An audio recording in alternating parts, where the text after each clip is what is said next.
नमस्कार, मैं आपके साथ केके राणा। महुआ खबर देख रहे हैं आप और आपका स्वागत है आपका मुद्दा आपके खास कार्यक्रम में। और हमारा आज का मुद्दा है एसआईआर।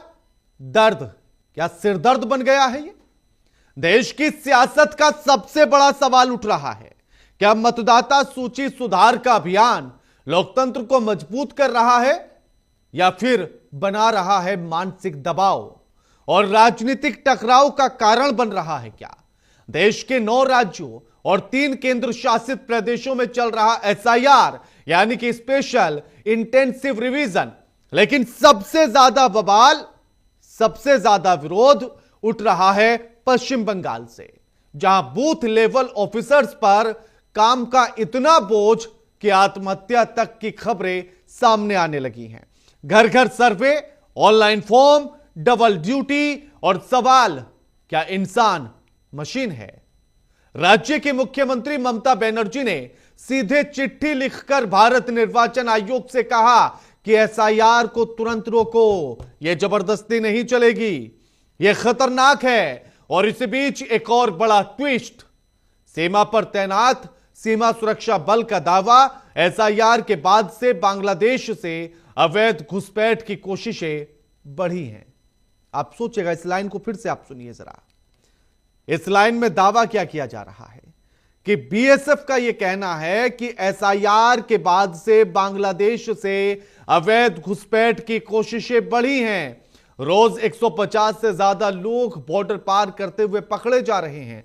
तो सवाल है कि क्या यह सिर्फ मतदाता सूची का मामला है या फिर सुरक्षा, राजनीति और मानवीय संकट तीनों का? अशफाक साहब को और चर्चा में शामिल कर लूं। अशफाक साहब, सुप्रीम कोर्ट में मामला है और ममता बनर्जी खुद पहुंची अपनी पैरोकारी करने के लिए एक वकील के तौर पर। आप किस तरह से देख रहे हैं कि एसआईआर का मुद्दा कानून की नजर से कैसा है? देखिए, आज की जो सुनवाई सुप्रीम कोर्ट में रहा, वहां बहुत स्पष्ट तरीके से सुप्रीम कोर्ट ने संवैधानिक संदेश दिया। जी। एसआईआर जैसी संवेदनशील प्रक्रिया में किसी भी तरह की जल्दबाजी जो कर रहे थे इलेक्शन कमीशन, उसमें सुप्रीम कोर्ट ने हस्तक्षेप किया और उसको स्वीकार किया कि एक हफ्ते की जो 14 फरवरी का टाइम दिया गया था उसको बढ़ाने के लिए अदालत ने एक डेडलाइन बढ़ाकर ये साफ कर दिया कि मतदाताओं का पर्याप्त अवसर मिलना जरूरी था और इसमें गलती इलेक्शन कमीशन का है। हाँ। एक क्लियर बात है, ये साफ बात है। और सबसे महत्वपूर्ण बात जो ममता बनर्जी ने भी उठाई थी, माइक्रो ऑब्जर्वर की बात जो डिफेक्टो डिसीजन ले रहे थे, तो माइक्रो ऑब्जर्वर को सुप्रीम कोर्ट ने स्पष्ट तरीके से कह दिया कि वो डिफेक्टो ऑब्जेक्शन नहीं ले सकते, बल्कि यारो वही लास्ट डिसीजन लेगा, ये कोई डिसीजन नहीं लेगा। ये स्पष्ट तरीके से है। और सुप्रीम कोर्ट ये संविधानिक बात है कि सुप्रीम कोर्ट ने ये बताया कि जो अधिकारी है उन लोगों को भी नियुक्त किया जाए जो राज्य सरकार की। और एक चीज मैं आपको बताना चाहूंगा, यहाँ आसाम और बंगाल की बात हो रहा था। आसाम और बंगाल में बहुत बड़ा फर्क है। आसाम में एनआरसी के लिंक थे, आसाम एकॉर्ड लिंक थे। वहां बंगाल में एसआईआर क्यों हो रहा है, स्पेशल इंटेंसिव रिवीजन क्यों हो रहा है? इसलिए हो रहा है कि इसमें एक प्रक्रिया है, इसमें पहचाना जाए जो वोटर कौन है। लेकिन इसलिए नहीं कि नागरिक कौन नहीं है, नागरिकता बात देने के लिए, नागरिकता को खत्म करने के लिए यहां पर नहीं हो रहा है। लेकिन आसाम में क्या है, नागरिक पहचान के लिए था, या नागरिकता की पहचान के लिए नहीं, या वोटर पहचानने के लिए था। है को मृत कौन है, कौन, ये सब है, इसको समझना होगा। ये दोनों चीज को एक नहीं कर सकता। सुप्रीम कोर्ट ने एक बहुत अच्छा निर्देश दिया कि इतने लोग, इतने बीएलओ यहाँ मारे गए पूरे बंगाल में, वेस्ट बंगाल में, परेशान है। अशफाक साहब, एक सवाल, कि ये पता है कि हाँ एसआईआर में आप नागरिकता का प्रमाण नहीं मांग सकते हैं, लेकिन जिस तरह की बयानबाजियां हैं कि घुसपैठिए हैं घुसपैठिए हैं घुसपैठिए हैं, तो ये तो सीधे तौर पर नागरिकता की बात हो गई एसआईआर से। ये तो राजनीति है, बीजेपी राजनीति कर रहा है। मैं एक आपको रिपोर्ट एक आरटीआई का मैं आपको दिखाना चाहूंगा। हाँ। आप अगर शो करा सकते हैं, एक अभी मैं आपको दिखा रहा हूं, मेरे मोबाइल में है। अगर ये देखिए, इसका जवाब, इससे आपको माली घुसपैठिए का मुद्दा समझ में आ जाएगा। एक मिनट, मैं दिखा दे रहा हूं आपको टाइम। हाँ बिल्कुल, आप अपने कैमरे के सामने करिए। मैं बता दे रहा हूं, मैं बता दे रहा हूं।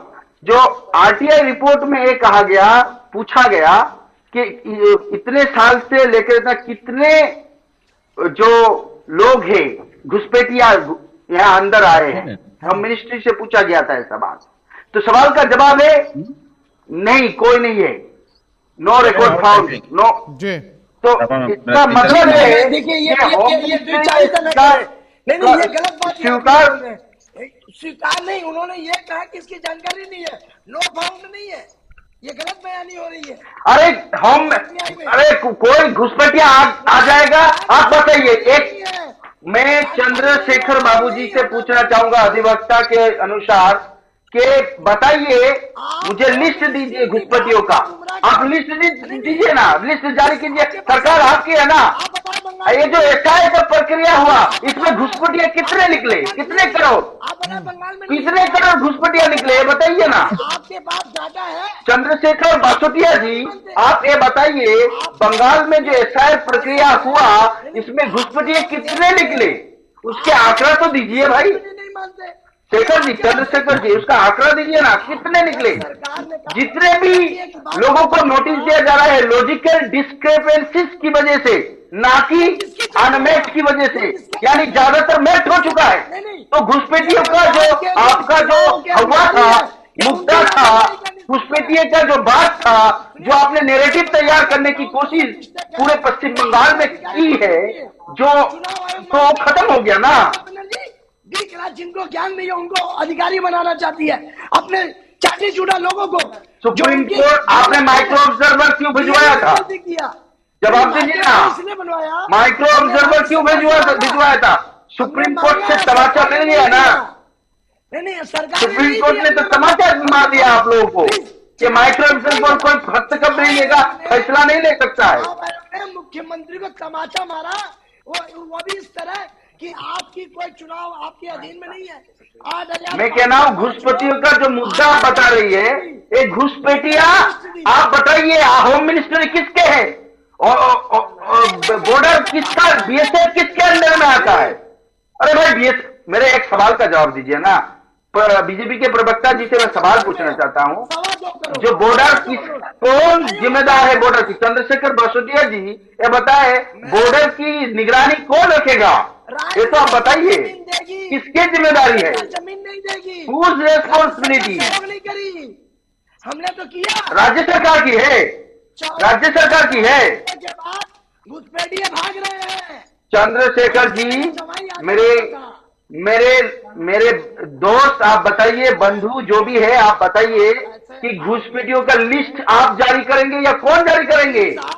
और एसआईआर प्रक्रिया में कितने घुसपैठिया निकले? हवाबाजी करने से नहीं होगा, पढ़ के आइए, पढ़ाई कीजिए।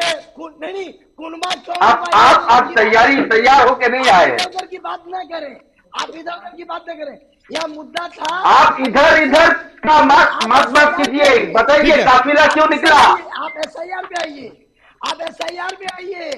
ठीक है, मैं लौटूंगा दोनों पर निकला है। ठीक है, अशफाक साहब और चंद्रशेखर जी, मैं लौटूंगा। हाँ, एहतेशाम, और वो कुछ दिखाना भी चाह रहे हैं, शायद वो आरटीआई वाला वही पेज दिखा रहे हैं जिसमें वो, जिसका जिक्र वो कर रहे हैं। हाँ, एक बार जरा फुल स्क्रीन लीजिएगा, फुल स्क्रीन करिए जरा एक बार, अशफाक साहब को अगर संभव हो तो।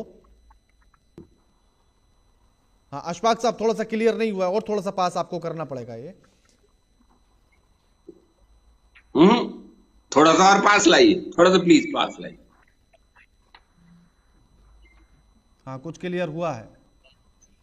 मैं पढ़ के सुना दे रहा हूं। इसमें मिनिस्ट्री जी, ऑफ जी, होम जी।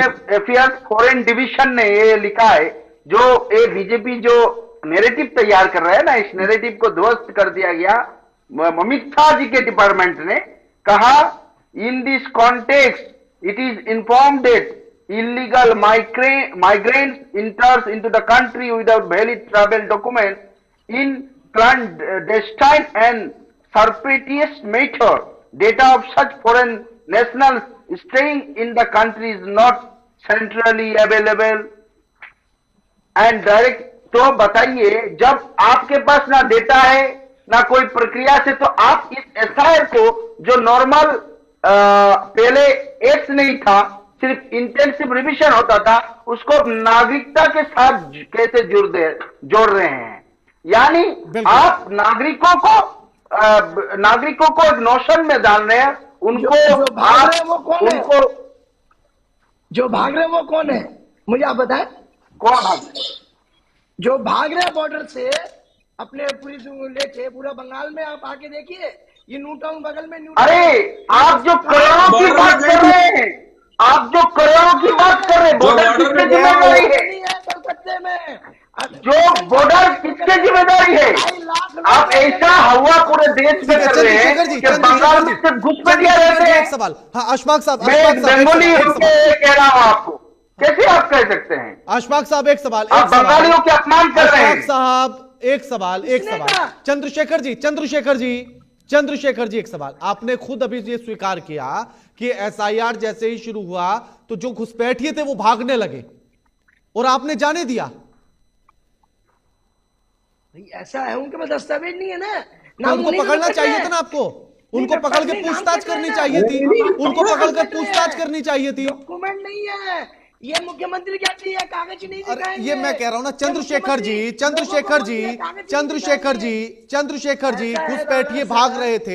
घुसपैठिए भाग रहे थे, उन्हें बॉर्डर पर पकड़ा गया या जाने दिया गया? हाँ एकदम जाने, डिपोर्ट हो रहे हैं, क्यों नहीं जाएंगे? इस देश के नागरिक नहीं जाएंगे। तो अच्छा, पकड़ कर आप पूछताछ नहीं करेंगे कि वो क्यों आए थे, कैसे आए थे? हो सकता है कुछ देश के भीतर करके चले गए हों और आपने जाने दिया। ऐसा नहीं, क्यों नहीं जाने देंगे? वो भाग रहे, डर रहे हैं। बहुत बढ़िया चंद्रशेखर जी, आप कितने सख्त हैं बॉर्डर की सुरक्षा को लेकर, आपके खुद के बयान में बता दें। दीपक जी, टेररिस्ट भी हो सकते हैं। हाँ दीपक, वही तो मैं कह रहा हूँ, हो सकता है उनमें से कोई सा बम रखकर चला गया हो, हो सकता है उनमें से कोई सा बम रख के चला गया होगा, आप कैसे पकड़ेंगे? सुनिए, इनको मालूम है बॉर्डर सिक्योरिटी फोर्स क्या कर रही थी उस समय पे जब वो जा रही थी? पूरा दस्तावेज का निकल क्या आपका जवाब है? बॉर्डर सिक्योरिटी फोर्स क्या कर रही थी उस समय? उन्होंने स्वीकार किया कि बंगाल में हम 500 रुपया देके डॉक्यूमेंट फर्जी बनवाए थे, अब हम जा रहे हैं। तो वही तो मैं कह रहा हूं ना, तो आपको उन्हें पकड़कर पूछताछ करनी चाहिए थी। आपने उनको पकड़ा जिन्होंने 500 रुपए लेकर फर्जी प्रमाण पत्र उनके बनाए, जो डॉक्यूमेंट्स फर्जी बनाने वाला आदमी था, आपने उसको पकड़ा चंद्रशेखर जी, उनसे पहचान कराई आपने। एकदम कराइए, बताइए ना किस किस को किया, कहां किया, बताइए आप, बताइए आप। बनगांव पुलिस स्टेशन में जाइए, आप डाटा लीजिए। आप बताइए ना मुझे, मैं डेटा क्यों लूंगा? आप दीजिए ना मुझे डेटा। नहीं, मुझे तो डाटा इतना ही है, घुसपैठियों को हम रहने नहीं देंगे। अरे महाराज, रहने नहीं देंगे तो हम कौन सा कह रहे हैं कि रहने दीजिए, हम तो खुद कह रहे हैं ना। लेकिन आपने बिना पूछताछ के उन्हें जाने कैसे दिया? नहीं जाएंगे। अरे भाई, चुनाव सुनिए, जब उनको समझ बिना पूछताछ के जाने दिया। अब ममता भी चंद्रशेखर बासोतिया जी के पास कोई जवाब नहीं है। कुछ भी चंद्रशेखर जी कुछ भी कहानी सुना देंगे, कुछ भी कहानी, और कोई भी भरोसा कर लेगा आपकी कहानी पर। दीपक जी, चंद्रशेखर जी दीपक जी समय भी कम है, मैं लास्ट सवाल आप ही से ले रहा हूं कि आखिर ये बताइए। शुक्रिया दीपक जी, आपका भी।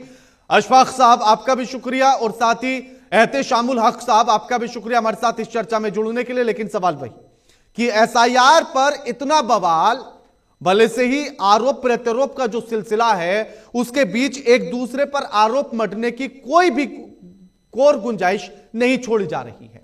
लेकिन सवाल यही कि वहीं से जो जायज सवाल उठ रहे हैं उनके जवाब कैसे मिलेंगे? जो बात अभी चंद्रशेखर जी ने बोली कि जैसे ही एसआईआर की प्रक्रिया शुरू हुई और तुरंत जो घुसपैठिए थे वो भागने लगे, तो क्या ऐसे ही जाने दिया गया बिना किसी रिकॉर्ड के, बिना किसी डेटा के? और क्या यह भी हमने काउंटिंग नहीं की कि कितने घुसपैठिए थे और कितने भागे? और वो कैसे भागे, कैसे आए थे, किसने उनके फर्जी डॉक्यूमेंट बनाए थे, बिना किसी जांच पड़ताल के जाने दिया। वो बात अलग कि बाद में उन्होंने कवर करने के लिए कहा कि हमने पूरी जांच पड़ताल की और जाने दिया। तो सवाल बड़े जरूरी हैं कि क्या एसआईआर का मुद्दा एक शुद्धिकरण वोटर लिस्ट की बजाय क्या प्रॉपर तरीके से राजनीतिक हो चुका है? आप भी सोचिएगा, समझिएगा, विचार कीजिएगा और लगातार खबरों के लिए देखते रहिए महुआ खबर। नमस्कार।